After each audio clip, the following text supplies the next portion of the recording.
Tepuk tangan buat Fekdi. Kaget ya? Kaget kan? Pantun sudah itu. Kaget ya?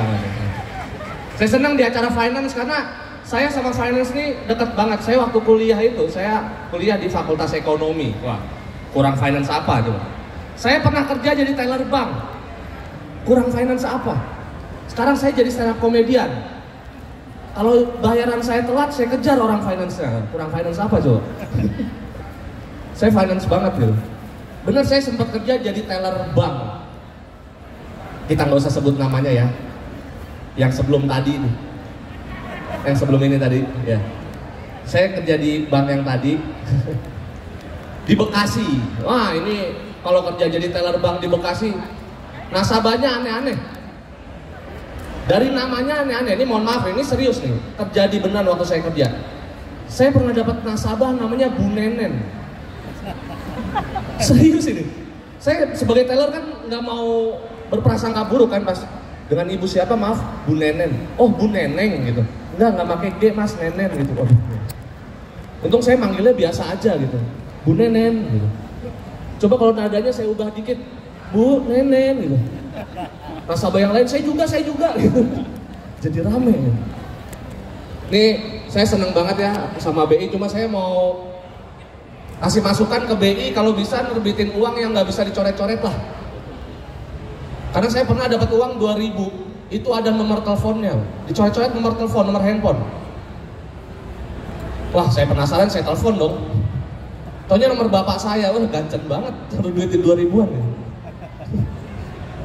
Nah, ini juga saya keselnya sama nasabah saya adalah di Bekasi, nasabahnya suka strapless duit, itu kan nggak boleh. Duit di strapless.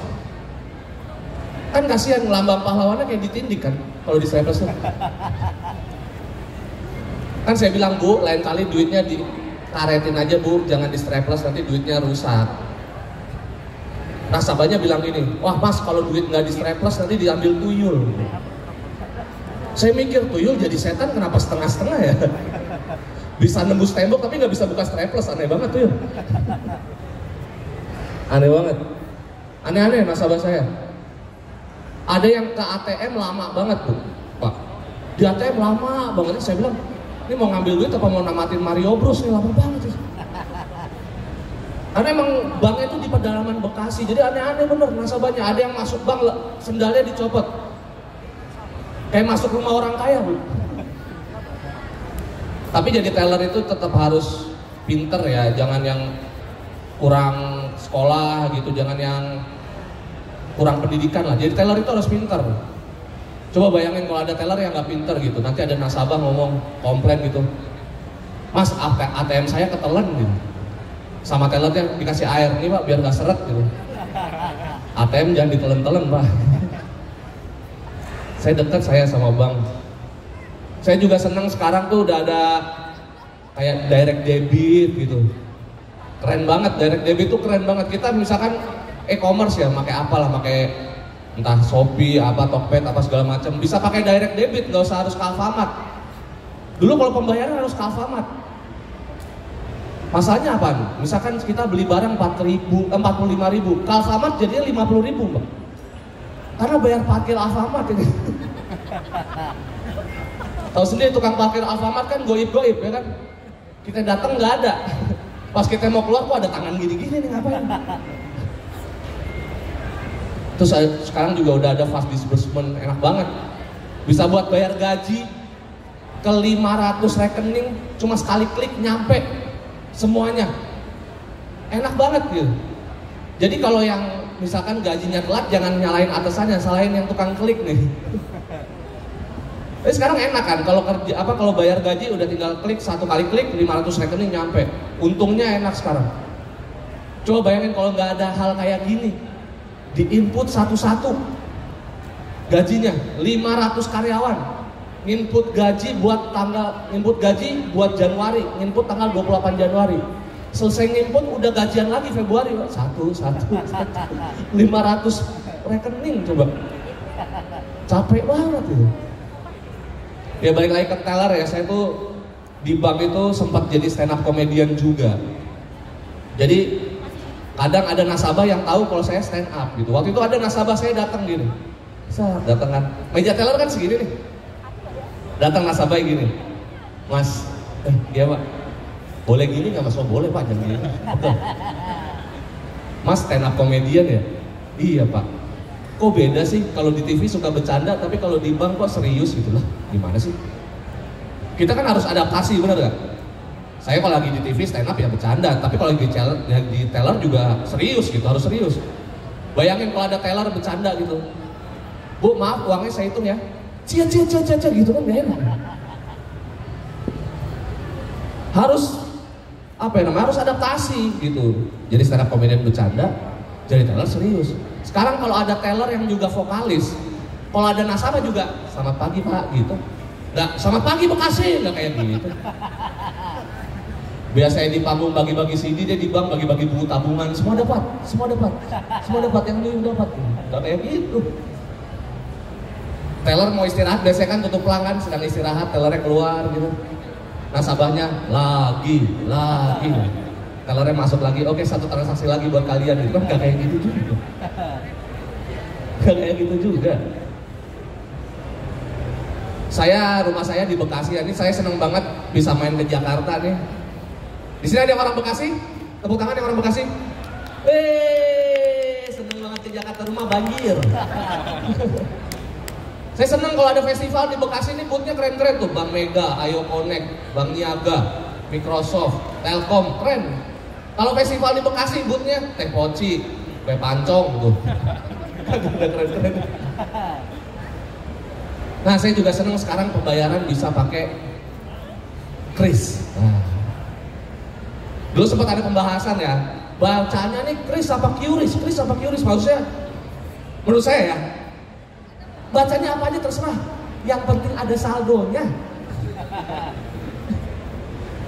Yang penting ada saldonya, mau bacanya QRIS, mau bacanya kris, Biantoro, Biantoro.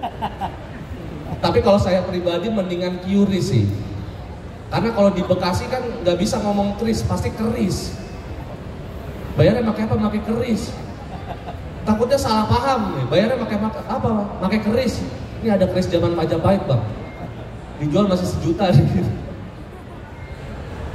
Tapi kalau pakai keris kayak gini ya, menurut saya masih cocoknya ya di di tenan-tenan gede lah, jangan di warung Madura gitu. Di warung Madura ya masih pakai cash nggak apa-apa lah gitu. Soalnya orang ke warung Madura kan paling beli granita doang 500. Pakai keris kasihan orang banknya. Ini apaan lagi transaksi gope. Mahalan admin bulanan ya. Mahalan admin bulanan. Iya, saya orang Bekasi. Ibu-ibu asli Bekasi tuh nyablak banget, galak. Saya pernah lihat teman saya dimarahin sama ibunya. Maghrib belum pulang dimarahin. Tong kelayaban bae lo, dasar bocah setan. Jadi katanya ibunya bocah setan lah, berarti ibunya kan. Untung ibu saya orang Jawa. Jadi kalau marahin saya nggak sekasar itu, paling ya, nak pulang udah maghrib, dasar bocah setan. Tapi kan lebih halus, walaupun sama juga. Di Bekasi rumah saya dekat pasar. Nah ini di pasar ini masih ada ibu-ibu jualan ya, naruh uang di balik baju. Di sini. Ya sekarang kan kita udah ada dompet, udah ada cashless malah. Ini masih naruh uang di balik baju. Ini ngapain naruh duit di balik baju ya? Saya pikir mungkin buat ngetes duitnya palsu apa enggak. Kalau ada duit palsu ditaruh di balik baju, pas dikeluarin gambarnya senyum.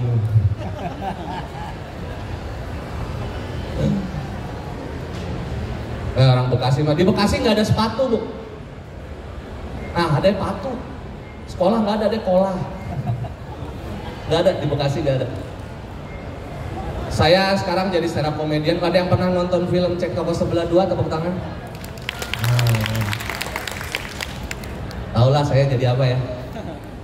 Jadi tukang nastar. Nah ini netizen kadang suka ada yang on. Saya di film kan jadi tukang nastar.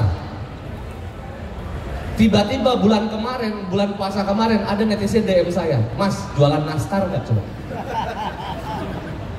Saya di film jualan nastar nih. Masa ditagih jual nastar di dunia nyata, gimana sih netizen nih? Instagram memang aneh. Sekarang Instagram aja menentukan jodoh kita, Pak Bu. Jodoh kita ada di lambang pesawat yang nomor 3, coba. Instagram. Kita diajarin dari kecil jodoh itu di tangan Tuhan. Instagram masuk sekarang jodoh di tangan Mark Zuckerberg. Di Instagram ngapain? Coba. Misalkan saya nih percaya jodoh ada di lambang pesawat nomor 3. Ya mungkin jodoh saya si C gitu. Tapi si C ini belum tentu lambang nomor 3-nya saya kan. Kan harus nyari satu-satu. Mbak, di nomor 3 saya bukan nih. Kan susah banget. Dulu nyari jodoh mah ngobrol, klop, keluarga asik, udah jodoh gitu. Sekarang harus lihat Instagramnya dulu. Susah. Ya, tadi balik ke kerjaan ya. Saya kerja jadi komedian, jadi aktor lah. Saya nggak mau nyebut artis lah. Beda nih. Saya sama Reza Rahardian tuh beda.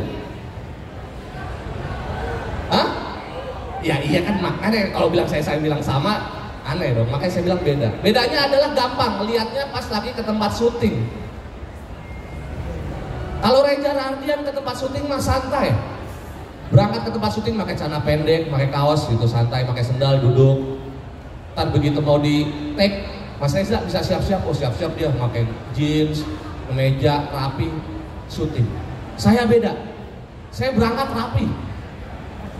Pakai kemeja, pakai jeans, rapi saya. Pakai sepatu, duduk. Mas Wawan, ayo silakan siap-siap mau syuting, ganti pakai kaos, celana pendek, pakai sendal jepit lah. Ini mah kehidupan sehari-hari aja. Mendingan instastory aja ini mah gitu. Aneh banget. Di sini yang suka main Twitter nggak? Tepuk tangan yang main Twitter. Nah, Twitter juga aneh. Ada teman saya pernah nge-tweet gini. Teman saya cewek ya, pernah nge-tweet gini.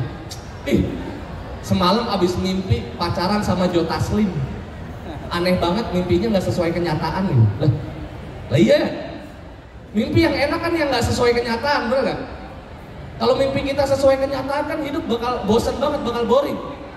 Bayangin ada kuli bangunan, abis kerja capek tidur mimpi di mimpi nyemen lagi. Nggak enak banget tuh, nggak enak. Saya di umur saya 35 yang nggak kelihatan ya, kayak 34 ya.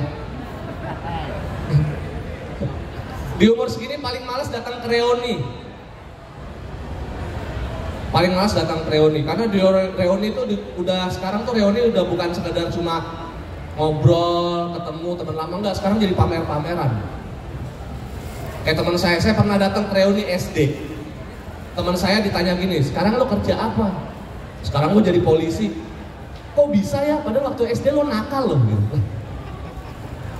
SD, SMP, SMA, kuliah, kerja. Ini rentangnya jauh banget nih.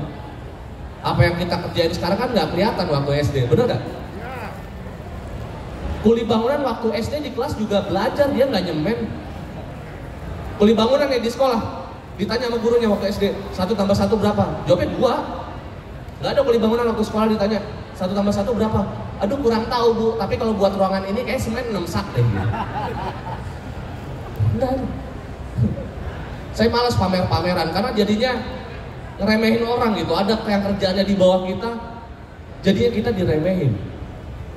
Padahal kita nggak boleh ngeremehin semua pekerjaan, apapun pekerjaan orang kita nggak boleh ngeremehin karena setiap pekerjaan dilakukan sama ahlinya, bener nggak? Kita nggak boleh ngeremehin kerjaan apapun. Contohnya apa? Tukang tambal ban. Tukang tambal udah ngerti banget nih tambal ban. Misalkan kita ke tukang tambal ban bilang, "Bang, angin bang," gitu. Abang udah tahu ngisi angin, nggak ada nih, "Bang, angin bang." "Oh iya deh." Gerah ya. Apalagi saya di pinggir jalan deh, nggak ada gitu. Tukang fotokopi, kita ke tukang fotokopi bilang nih, "Bang, bolak-balik 2 kali." Abang udah tahu maksudnya fotokopi bolak-balik 2 kali. Nggak ada nih kita ke tukang fotokopi, "Bang, bolak-balik 2 kali." "Oh iya deh."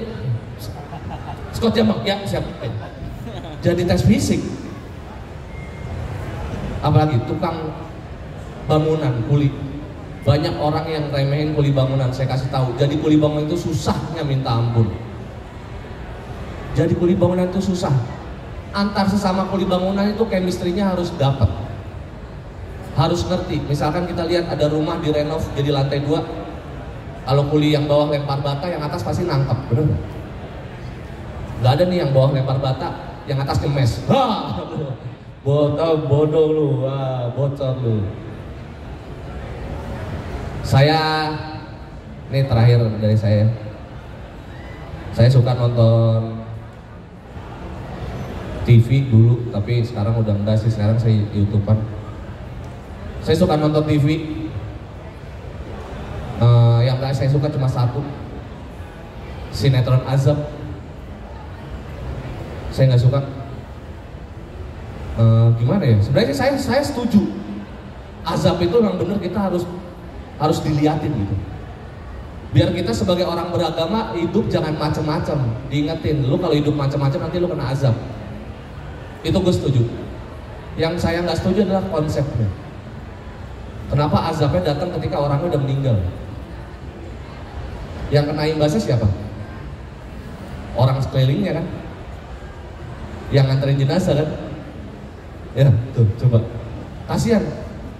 Nanti kayak ada ustadz tuh, ada ustadz nganterin jenazah tetap kena azab. Gara-gara yang ini salah ini, gara-gara jenazahnya salah gitu. Takutnya makin kesini nyari ustadz buat nganterin jenazah jadi susah gitu. Karena ustadz bisa ngiringin jenazah saudara saya enggak? Atau ustadznya bentar dulu, selama hidup dosanya apaan nih? Kenapa ustadz? Enggak, ini udah 2 minggu saya ngambil jenazah di dalam semen nih. Segitu aja dari saya, terima kasih. Selamat siang, terima kasih ketawanya. Saya langsung panggil ini